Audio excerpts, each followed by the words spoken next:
So over the last few days, I've had a few people commenting about how bringing young people in is the key to this, expanding the sport and making sure the sport doesn't decline. And I completely agree. But we have some realistic challenges. The first thing, for instance, one of the comments that I had this morning on one of my videos was, the lifeblood is bringing young fanciers into the sport. So the very first thing I would say is we have a problem right there. The word fancier needs to stop being used, plain and simple. It's an outdated terminology, outdated by arguably 50, 60 years. And it's not conducive to bringing new people in. It has the wrong connotations in today's society, and we need to stop using the word fancier. We need to use the word breeder or keeper or racer. Any of those words will do, but not the word fancier. That's the first thing we need to address. Categorically, we should stop using the word fancier. Hey Raymond, hope you're well. It puts people off. Like I've said in some of my other videos, I have a 15-year-old son who bought his first birds when he was 12 years old in Blackpool.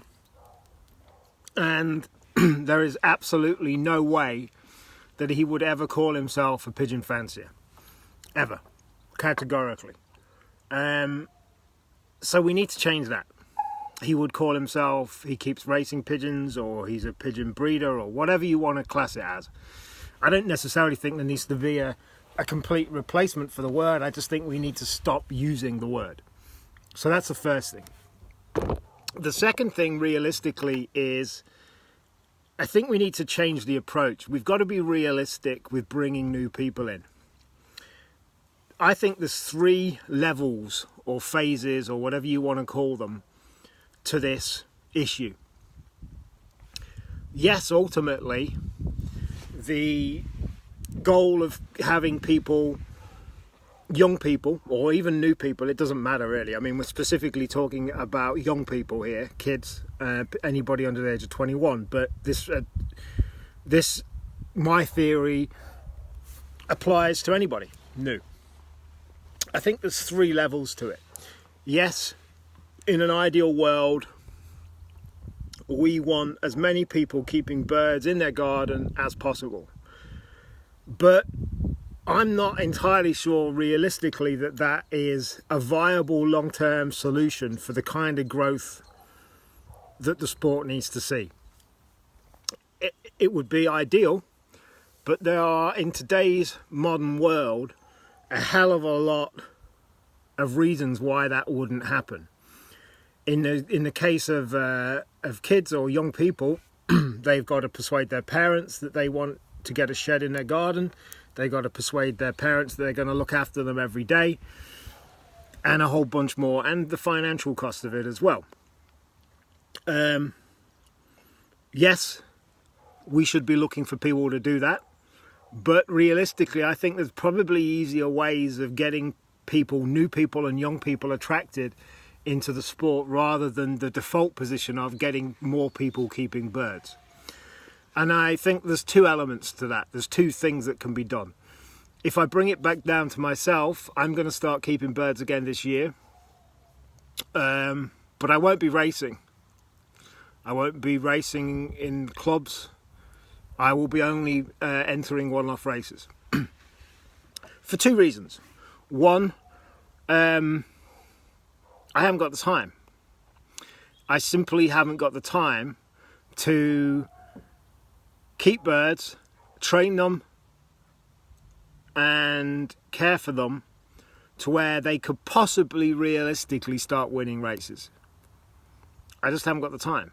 I'm too busy with my other businesses, too busy with life, and too many other things going on. That's the first thing. And if I'm brutally honest, I haven't got the inclination either. I think, for me, racing in the UK in clubs is not something that I particularly want to do. I think the idea of going, even if I had the time, which I don't, I think the idea of going to clubs every Friday night and dealing with sometimes, not always, the politics involved with small clubs, it's just not for me. And I really haven't got the inclination to do that. The main reason is time. So I will be putting a good stock loft together of birds. Eventually that will become a breeding stud, a commercial breeding stud down the line. I'll be putting a good stock loft of birds together, and those birds will produce young birds to be entered into one-off races, and that's my plan. And I think that's a realistic plan for me. And I think when it comes to bringing new people in, I think that's a lot more realistic than, from a young person's point of view, let's say somebody under the age of 21. Realistically, they've got to look after the birds every day, care for them, know what they're doing, incur the costs of doing so. And then they've got to actually get them trained and raced. And ultimately, that's going to, at some point, rely on the parents being involved to train those birds. And I think we've got to be realistic about the amount of young people, with all of the other distractions that the average young person has in their life. I think we've got to be realistic about how many people we could get in to the sport to actually do all of that stuff. I think it's a lot more realistic to get young people and new people keeping birds to enter into one-off races, because yes, they've got to look after them, but the amount of work in getting them to race is more realistic. And then there's the next phase, which I actually think is longer term, probably one of the best solutions to get more people involved and interested in the sport. And the next phase is, racehorses have owners, and racehorses have trainers and breeders. The training element of one-off races is took out of your hands, it's done by other people.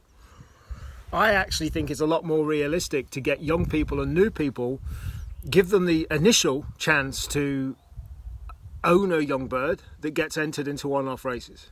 They then have an initial interest in that one-off race and how their bird's doing. It means they haven't got to look after the bird. It means they haven't got to use all the time resources and money resources of having to keep birds. And it gets people interested. Now, of course, over a period of time, an amount of people that enter birds into one-off races but don't have to look after them, then potentially will start keeping their own birds. And maybe some of them will start actually racing on a local or a by-country level. But I think they're the kind of three levels of realistic expectation. I think people keeping birds, young people keeping birds, numbers-wise, for mass volume of people, is unrealistic. I think getting people to keep birds to enter into one-off races is semi-realistic, but I think if you can bring new people in and say, listen, you can own your bird and it can compete in these one-off races, or you could own a breeding pair of birds that you don't have to look after, and the offspring of those birds, or that particular bird that you've bought, can compete in one-off races. I think that's a hell of a lot more realistic than just pitching for people to start keeping birds and racing them out of their own back gardens. Like I said in my other videos, we, over a long period of time, need to change the stigma of pigeon racing, which it does have, unfortunately. But I think if you can demonstrate to people that they can have this bird and it flies hundreds of miles and it competes for some big money, I think that's a big thing. I think if you can show people what happens in the races like that's just happened in Tenerife, you will get a keen group of people, not just young people, but new people into the sport of all ages, that will be looking forward to that one-off race and seeing how their bird does and potentially winning some money. I think that's the key, the three different levels. Let's see what comments we've got. Got a lot of people coming on, so I've got to skip through the comments. 1 second. So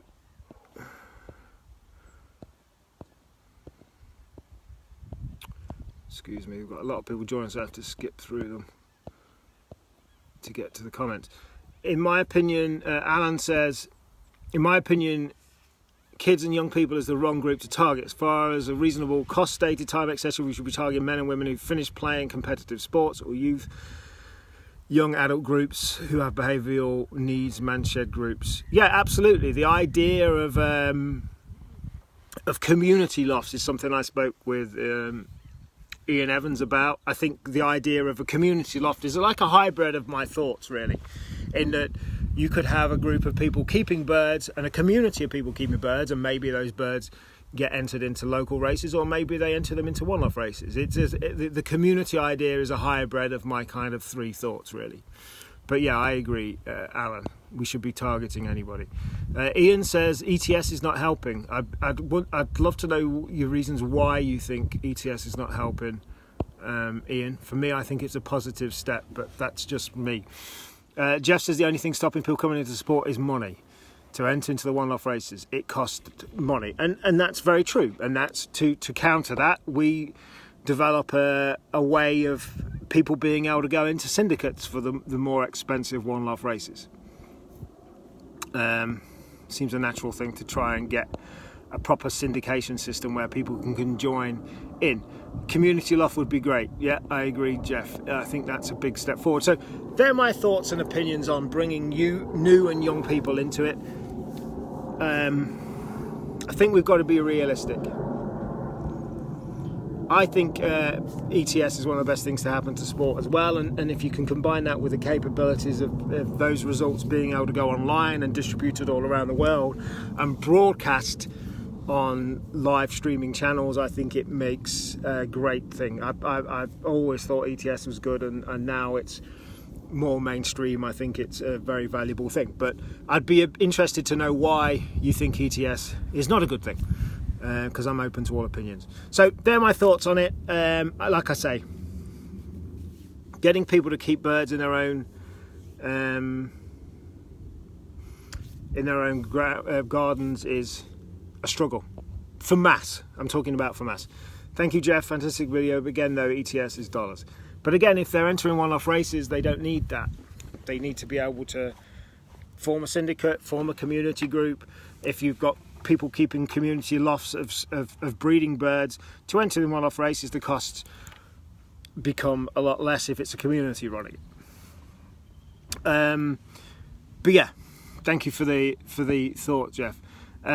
Like I say, to summarise, I think we've got three levels. Mass numbers keeping birds themselves and racing at local level, you're going to be struggling for the mass.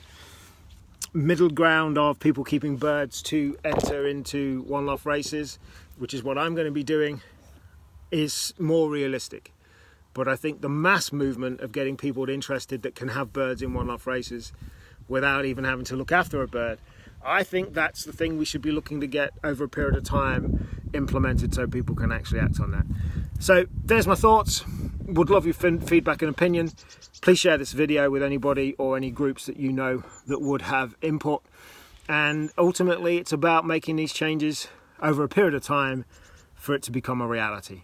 Thanks for watching, and I will catch you soon.